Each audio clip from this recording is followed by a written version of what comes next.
Merci Samuel. Je n'ai pas eu l'occasion de saluer tout le monde, mais je voudrais remercier le Seigneur d'être parmi vous ce matin.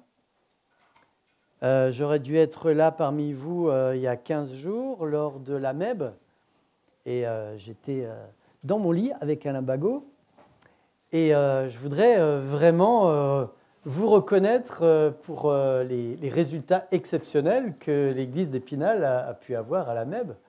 J'étais, waouh, très fier de vous connaître et je m'imaginais vous avoir vu travailler, chercher, vous gratter la tête, vous poser les questions. Il y en a que j'ai imaginé un peu plus que d'autres, n'est-ce pas Jessica? Voilà. Et donc, voilà, je voudrais aborder avec vous ce matin un sujet, je crois, d'une grande importance, que j'ai intitulé « La beauté de l'unité ». Vous connaissez l'histoire de Marthe, Marie et Lazare.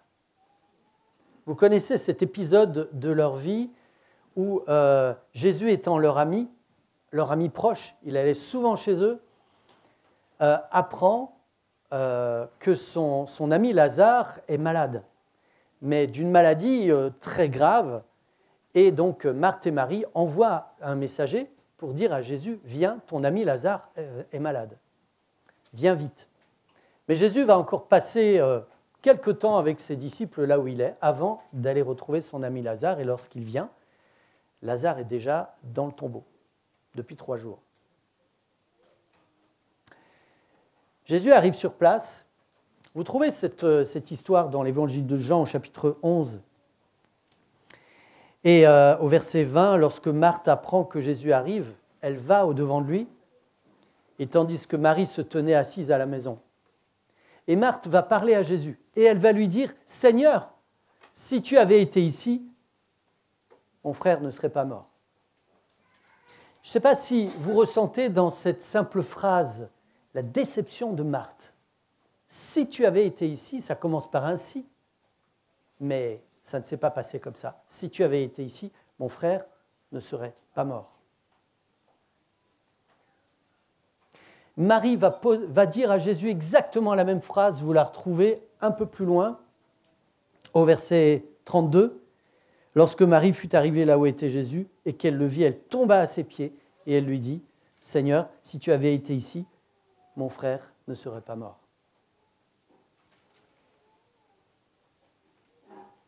La déception.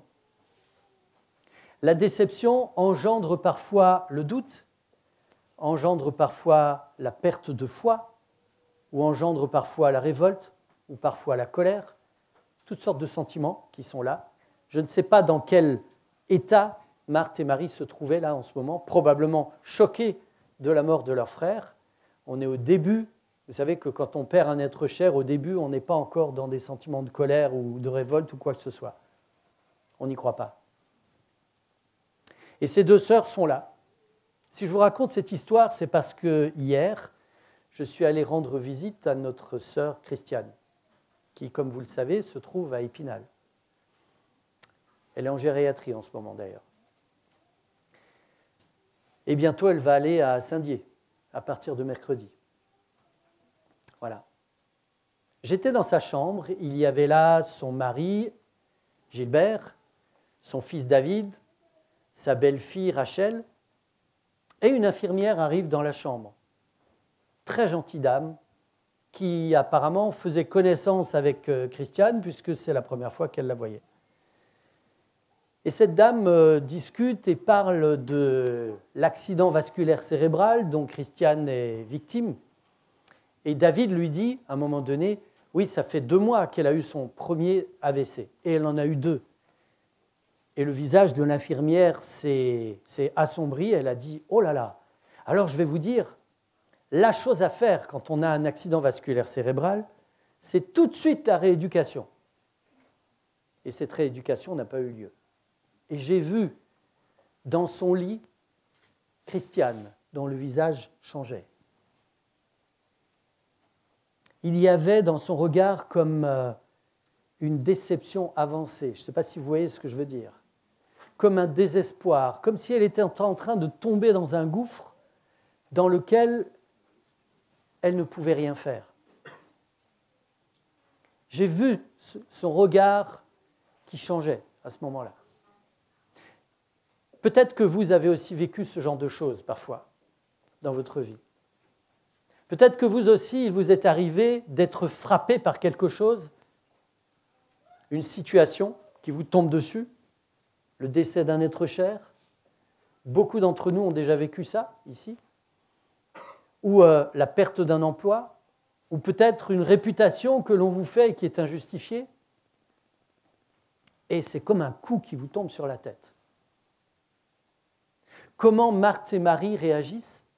Quand vous regardez comment Marthe réagit, c'est assez étonnant de voir la réaction de Marthe. Je ne sais pas si vous l'avez noté déjà au verset 22.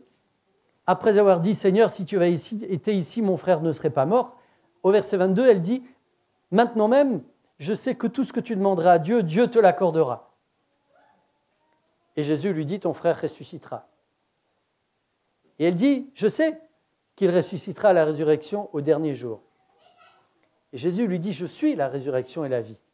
Celui qui croit en moi vivra quand même il serait mort. Et quiconque vit et croit en moi ne mourra jamais. Crois-tu cela ?»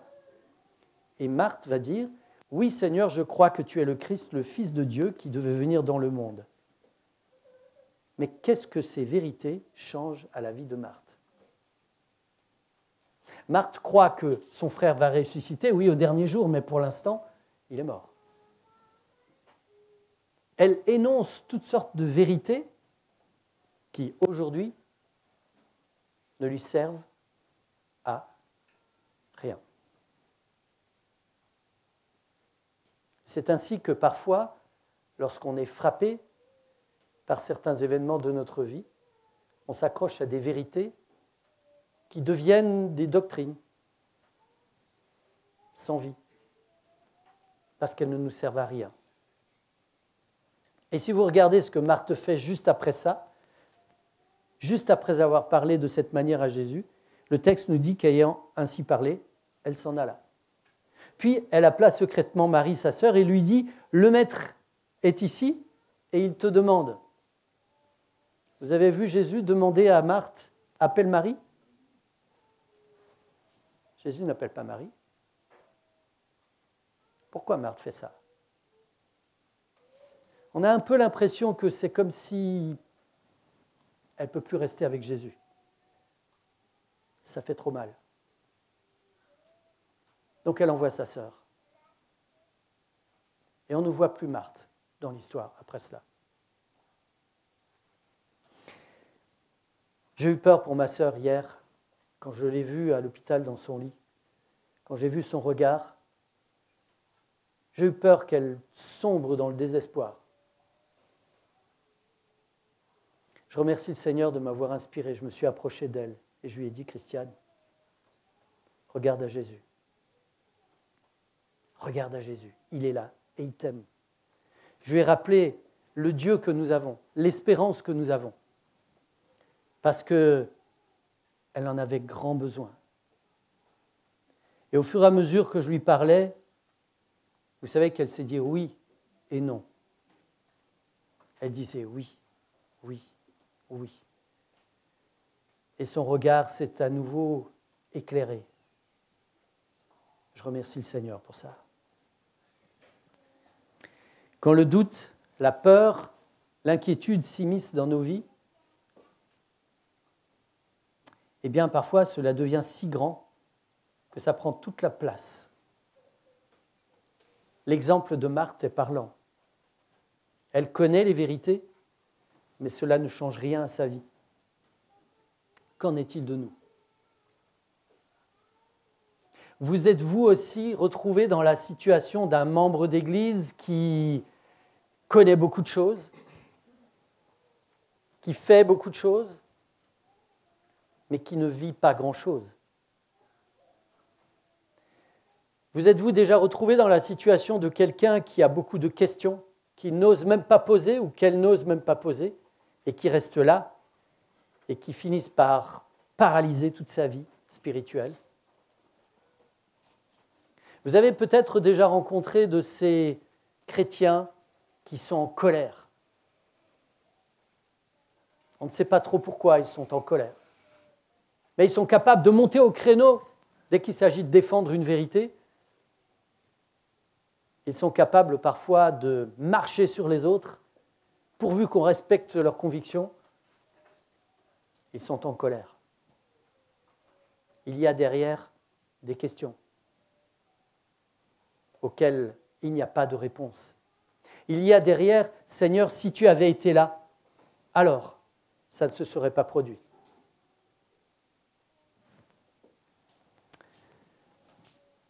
Et puis, nous avons des textes comme celui de Matthieu 6 à partir du verset 31 dans lequel Jésus nous dit « Ne vous inquiétez donc pas et ne dites pas que mangerons-nous, que boirons-nous, de quoi serons-nous vêtus ? Car toutes ces choses, ce sont les païens qui les recherchent. Votre Père céleste sait que vous en avez besoin. Cherchez premièrement le royaume et la justice de Dieu et toutes ces choses vous seront données par-dessus. Ne vous inquiétez donc pas du lendemain, car le lendemain aura soin de lui-même. À chaque jour suffit sa peine. » Et parfois, nous passons à côté de ce que le Seigneur nous propose de vivre. Nous avons cet autre texte que nous pourrions invoquer en cas de crise.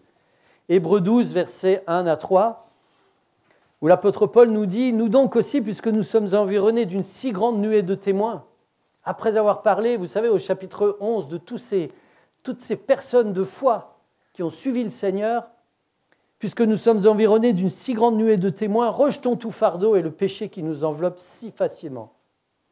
Et courons avec persévérance dans la carrière qui nous est ouverte, ayant les regards sur Jésus, le chef et le consommateur de la foi, qui, en vue de la joie qui lui était réservée, a souffert la croix, méprisé l'ignominie et s'est assis à la droite de Dieu, à la droite du trône de Dieu. Considérez en effet celui qui a supporté contre sa personne une telle opposition de la part des pécheurs, afin que vous ne vous lassiez pas l'âme découragée. Nous désirons tous rejeter le péché qui nous enveloppe si facilement. Et nous désirons tous grandir, progresser, avancer dans notre vie spirituelle, émotionnelle, relationnelle, professionnelle, sur tous les plans.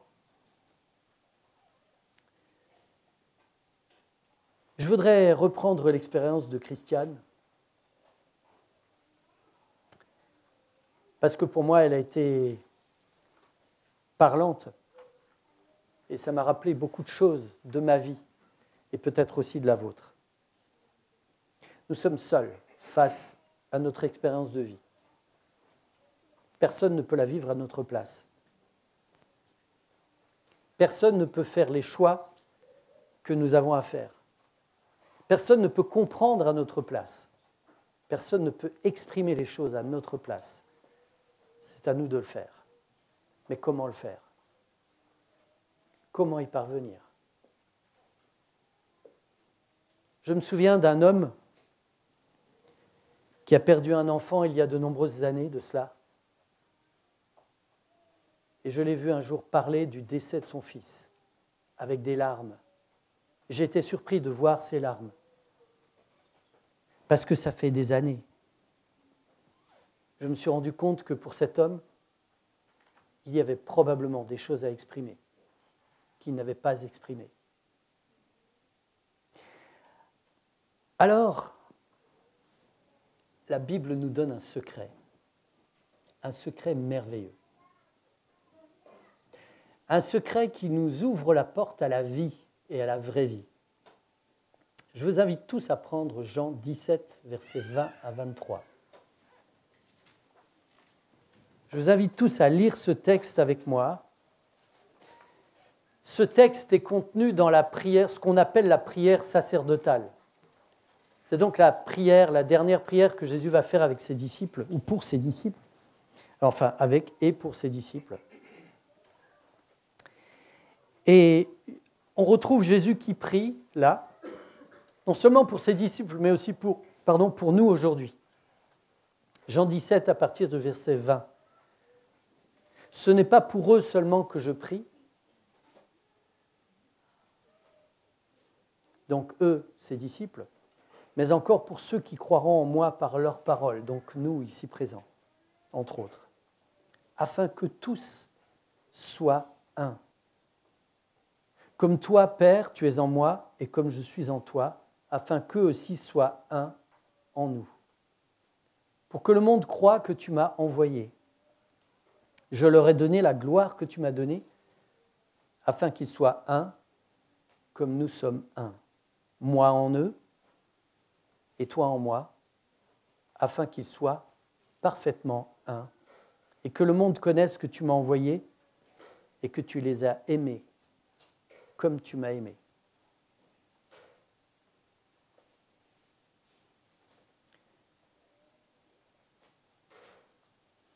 Moi en eux, toi en moi,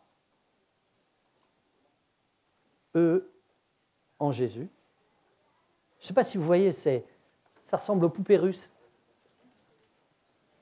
Le Père est en Jésus, mais Jésus est aussi dans le Père. Ce n'est pas tout à fait les poupées russes, hein. C'est mieux que ça. Nous, Jésus nous dit qu'il est en nous. Et aussi, nous sommes en lui. Dieu ne nous demande pas là de faire quelque chose. Dieu n'est pas en train de nous proposer de nous unir à lui. Écoutez bien ce qu'il dit. Je prie pour ceux qui croiront en moi par leur parole, afin que tous soient un. Je prie pour qu'ils soient un. Donc Jésus demande à son Père, que nous soyons un, comme toi, Père, tu es en moi, et comme moi, je suis en toi. Jésus demande à son Père que nous soyons un, de la même façon que le Père et Jésus sont un. Vous savez, on a cette doctrine, cette croyance fondamentale de la Trinité. J'en ai parlé à Ethan l'autre jour. Puis c'est un concept, la Trinité. C'est quelque chose. Il faut comprendre ça.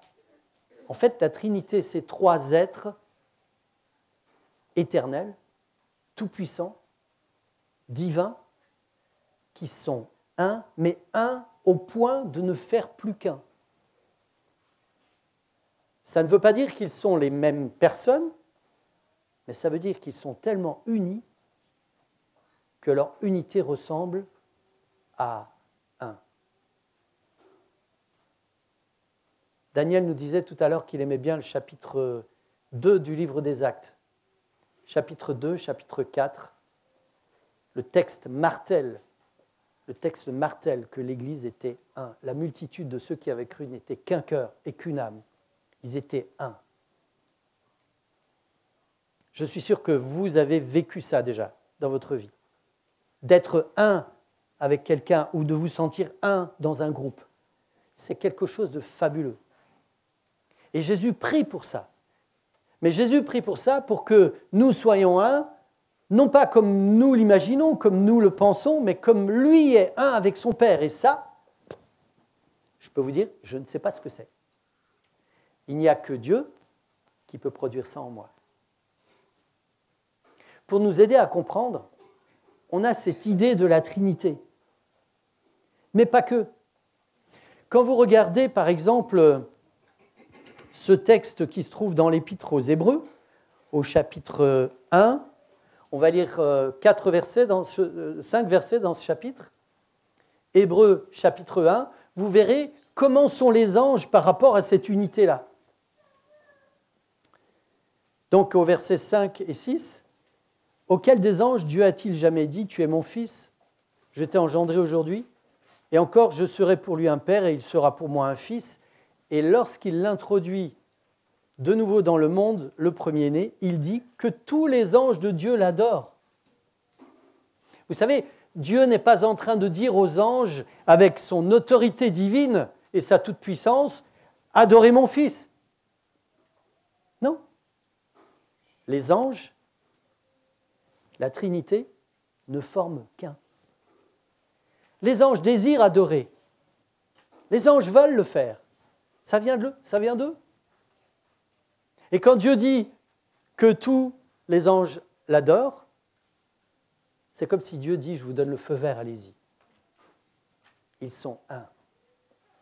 Un petit peu plus loin, au verset 13 et 14, « Auquel des anges a-t-il jamais dit, assieds-toi à ma droite jusqu'à ce que je fasse de tes ennemis ton marchepied » Et le verset 14, « Ne sont-ils pas tous » Vous voyez bien, ce mot « tous », donc ça concerne tous les anges, ne sont-ils pas tous des esprits au service de Dieu, envoyés pour exercer un ministère en faveur de ceux qui doivent hériter du salut. On a cette idée d'unité dans le ciel. Le ciel est un. Tout simplement. Vous imaginez l'harmonie qui doit régner dans l'univers. On peut un tout petit peu voir ça dans la nature. Quand vous regardez l'harmonie qui règne dans la nature, c'est quelque chose de fabuleux. J'ai vu un petit film qui s'intitule « Tout est possible ». On l'a vu avec l'église de Saint-Dié, ça va passer. C'est un film magnifique, je vous le recommande. Où on voit un couple de fermiers qui va acheter 80 hectares de terre morte, brûlée, desséchée. Et ces gens vont simplement mettre en œuvre tous les principes d'équilibre de la nature. Et on voit l'évolution de leur ferme au fur et à mesure que les années passent. Au bout de 7 ans, tout est à nouveau en place. Ils ont une terre fertile, une terre qui était morte et sèche, il n'y avait rien qui poussait. Une terre fertile.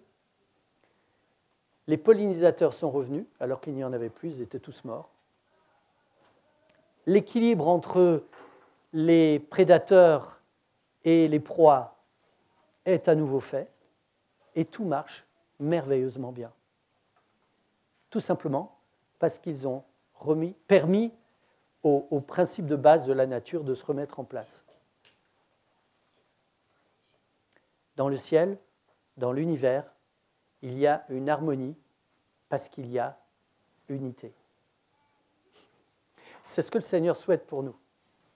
Et il travaille dans nos cœurs pour ça. On ne sait pas comment le faire, puisque je vous le rappelle, Jésus nous a dit « Je voudrais qu'il soit un comme toi et moi, on est un ». Il dit ça à son Père. Moi, je ne sais pas comment Jésus et son Père sont un. Je ne sais pas. Je peux le découvrir au travers de sa parole, au travers de la relation avec lui. Mais c'est à moi de le découvrir. Ça aussi, c'est à moi de le faire. Personne ne peut le faire à ma place. Nous pouvons nous entraider mutuellement à ça. Mais personne, et jamais personne, ne pourra le faire à ma place. Lorsque je suis uni à Jésus, au Père, je fais déjà partie du ciel. C'est une promesse que Jésus fait à Marthe. Celui qui croit en moi vivra, quand bien même il serait mort. Quand je suis uni à Jésus, au Père, je fais déjà partie du ciel. Qu'est-ce qui change lorsque je suis uni à Jésus ? Qu'est-ce qui change lorsque je mets ma foi dans cette unité, dans cette union avec Jésus, avec le Père ? Qu'est-ce qui change ? Vous pouvez prendre toutes sortes de situations de vie dans lesquelles on peut se trouver. Je prends le cas de Christiane. Qu'est-ce qui a changé pour elle ? Rien que de se rappeler que, voilà, le Père m'aime, Jésus m'aime. Je suis uni à lui parce que lui est venu dans mon cœur. Qu'est-ce que ça change pour elle ? Ça a réveillé son espérance. Ça a réveillé sa foi. Qu'est-ce qui change lorsque vous vous sentez attaqué ? Les jeunes, lorsque vous êtes à l'école et qu'il y a un copain ou une copine qui vous fait du mal, qu'est-ce que vous avez envie de faire ? Allez, Amiel, viens me dire ça dans l'oreille, parce qu'il ne faudrait pas le dire à tout le monde trop fort. Les taper. Quoi ? Les taper. Ah bon, tu ferais ça, toi ? Bon, je vous laisse deviner, hein ? Mais je crois que j'aurais fait comme toi. Alors, il y a le taper, l'ignorer, raconter des choses sur son dos, casser sa réputation, on peut faire toutes sortes de choses. Mais là, vous vous rappelez que vous êtes unis à Jésus. Qu'est-ce que ça change? Qu'est-ce que ça change? Lorsque vous êtes là, poussé par le Seigneur à partager votre foi autour de vous, à parler du prochain retour de Jésus, et vous êtes retenu par toutes sortes de oui, mais, 3 points de suspension, et que vous vous rappelez que vous faites partie du ciel, qu'est-ce que ça change? D'un seul coup, le Seigneur nous invite à déposer ça. Le Seigneur nous invite peut-être à exprimer nos craintes, nos doutes, notre colère, ce qui se passe en nous. Et il nous dit, voilà, je suis avec toi. Souvenez-vous de la promesse de Jésus, je suis avec vous tous les jours, jusqu'à la fin du monde. Quand Jésus dit « je suis avec vous », Jésus ne nous dit pas « je suis, tiens, tu permets César ?»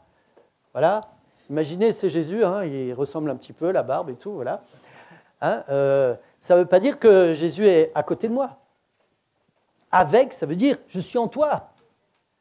Je travaille en toi, je vis en toi. Merci César.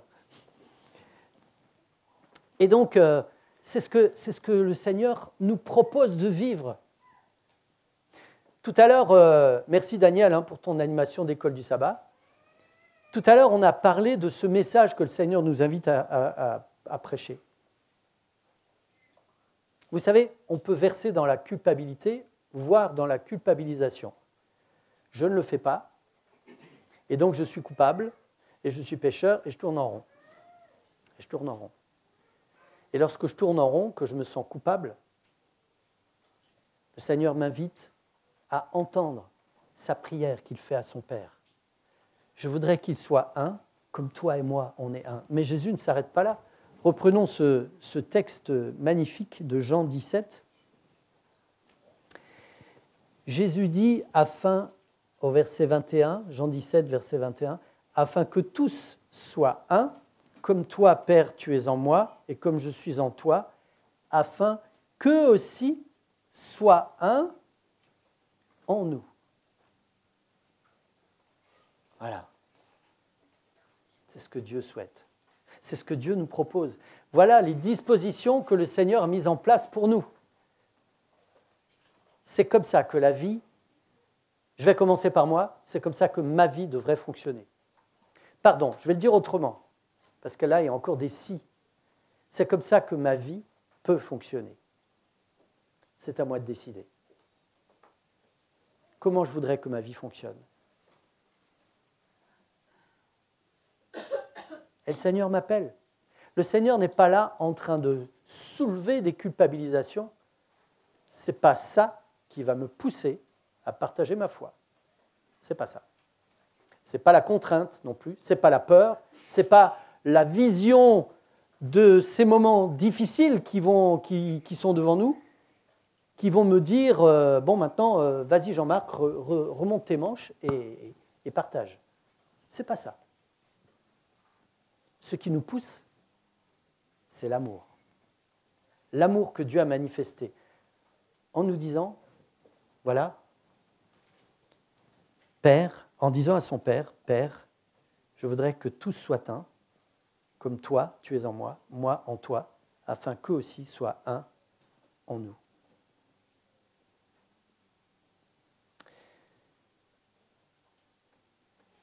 Cette unité qui règne dans le ciel, c'est la règle. Alors, on m'a posé des questions suite à une prédication que j'ai faite le mois passé. Non, le mois d'avant. Oh là là, le temps passe. C'était avant Noël, et le thème était Noël. Et j'ai dit, pendant cette prédication, que Gabriel, qui annonce la naissance de Jésus à Marie, c'était Jésus. Alors, il y a eu 2 personnes qui sont venues voir à ce sujet, et donc c'est pour ça que je réponds devant l'Église. Alors effectivement, Gabriel n'est pas Jésus, puisqu'Ellen White nous dit que Gabriel, c'est celui qui a remplacé Satan, qui a remplacé Lucifer, hein, pas Satan, Lucifer. Mais c'était aussi Jésus qui annonçait sa propre naissance à Marie, Vous savez pourquoi? Parce que le ciel est uni.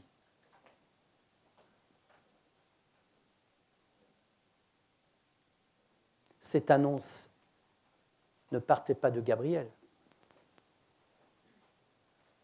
Cette annonce partait du trône de Dieu.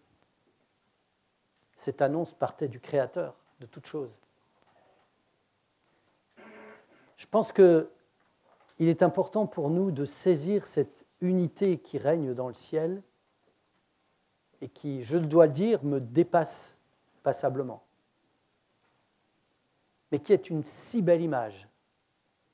Quand il y a un ange, quel qu'il soit, qui intervient de la part de Dieu, c'est Dieu qui intervient. Quand Dieu agit par ses messagers, vous savez que ange, ça veut dire messager. Hein. Quand Dieu intervient par ses messagers, c'est Dieu qui intervient. Ce n'est pas le messager. Je ne suis qu'un messager. Vous vous souvenez? On lit ça dans la Bible. Je ne suis qu'un messager qui vient de la part de Dieu. Cette unité qui règne dans le ciel, vous la retrouvez mentionnée dans Philippiens 2, versets 8 à 11, où il nous est dit que Jésus s'est humilié lui-même, se rendant obéissant jusqu'à la mort, même jusqu'à la mort de la croix. Et au verset 9, Paul rajoute « C'est pourquoi Dieu aussi l'a souverainement élevé et lui a donné le nom qui est au-dessus de tout nom, afin qu'au nom de Jésus, tout genou fléchisse, dans les cieux, sur la terre, sous la terre,